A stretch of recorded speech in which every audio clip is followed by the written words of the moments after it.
শীতের সকাল হোক বা বিকাল গরম গরম ভাপা পিঠা খাওয়ার মজাই আলাদা। আর সেই পিঠাটা যদি এত সহজে তৈরি করা যায় বিশ্বাসই হবে না।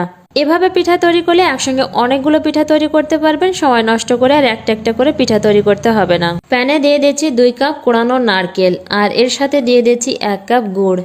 মিষ্টির পরিমাণটা কম বেশি বাড়িয়ে নিতে পারেন, যে যেমন মিষ্টি খেতে পছন্দ করেন। গুড় ব্যবহার করতে না চাইলে এখানে চিনিও ব্যবহার করতে পারেন। এবার এগুলোকে একসঙ্গে মিশিয়ে নেব। এটা জাল করে যখন একটু আঠালো আঠালো ভাব হয়ে আসবে তখন এটাকে নামিয়ে নেব।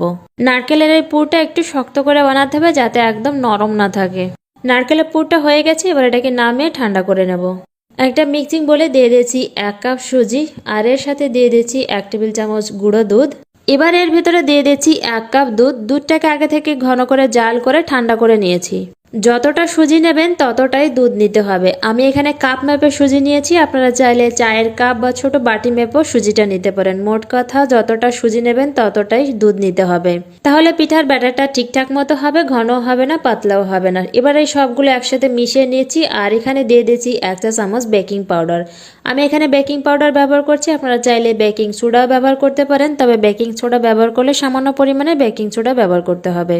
তবে আমার মতে বেকিং সোডা ব্যবহার না করে বেকিং পাউডারটাই ব্যবহার করা ভালো। এই পিঠাটা যখন ভাপানো হয়, ভাপানোর পরে এই পিঠা থেকে একটা বেকিং সোডার স্মেল আসে, এটা আমার একদমই পছন্দ না। তবে আপনাদের হাতের কাছে যদি বেকিং পাউডার না থাকে অবশ্যই বেকিং সোডাটা ব্যবহার করতে পারেন, তবে অবশ্যই খেয়াল রাখতে হবে এটা সামান্য পরিমাণেই ব্যবহার করতে হবে। পিঠার ব্যাটারটা ঠিক এরকম করেই রাখতে হবে। আমি এখানে পিঠা বানানোর জন্য 3টে গ্লাস নিয়েছি। গ্লাস 3টেকে আমি প্রথমে তেল ব্রাশ করে নেব।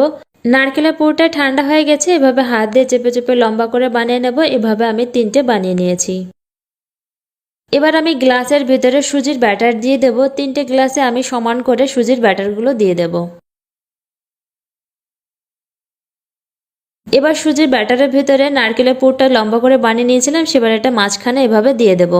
এই যে নারকেলের পুরটা এরকম কিছুটা পরিমাণে খালি থাকবে, ঠিক এরকম করে দিয়ে দিতে হবে। আর এখানে বেশি পরিমাণে সুজির ব্যাটার দেওয়া যাবে না, কারণ এটা ভাপানোর পর পুরো গ্লাসটাই ভরে যাবে, তার জন্য এখানে গ্লাসটাকে খালি করে দিতে হবে। আর এখানে নারকেলের পুরটা যদি নরম থাকে তাহলে সুজির ব্যাটারের ভিতরে এভাবে মাঝখানে দেওয়া যাবে না, দেওয়ার সময় ভেঙে যেতে পারে। আর একটা ডিশের ভিতরে আমি আগে থেকে জল গরম করতে দিয়েছিলাম, জলটা গরম হয়ে গেছে। গ্লাসগুলো দিয়ে এবার এটাকে ঢাকা দিয়ে দেবো। 10 মিনিটের মতো এটাকে ভাপিয়ে নেব। 10 মিনিট পর চলে এলাম। এবার একটা টুথপিক দিয়ে চেক করে নেব এটা হয়েছে কিনা। এই দেখুন টুথপিক দিয়ে চেক করে নিয়েছি, টুথপিকটা একদম পরিষ্কার বেরিয়েছে, তার মানে এটা হয়ে গেছে। এবার গ্লাসগুলোকে নামিয়ে ঠান্ডা করে নিতে হবে, তারপর চাকু দিয়ে এভাবে গ্লাসের চারপাশে ছাড়িয়ে এখান থেকে বের করে নিতে হবে।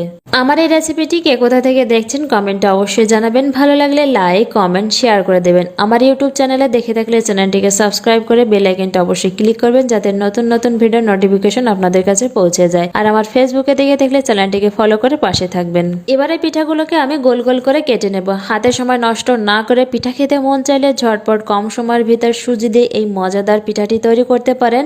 এত সহজে বা কম সময়ে ভাপা পিঠা তৈরি করতে পারলে চালের গুঁড়োর আর ঝামেলা করতে হবে না। চালের গুঁড়ো ঝামেলা ছাড়া খুব সহজেই পিঠা তৈরি করে নিতে পারেন। আর এই পিঠা খেতে কিন্তু দারুণ মজা লাগে। হঠাৎ যখন পিঠা খেতে মন চায়, হাতে সময় কম থাকে, ঝটপট কম সময়ের ভিতর এইভাবে পিঠাগুলো তৈরি করে নিই। একসঙ্গে অনেকগুলো পিঠা তৈরি করা যায় আর খেতেও দারুণ মজা লাগে।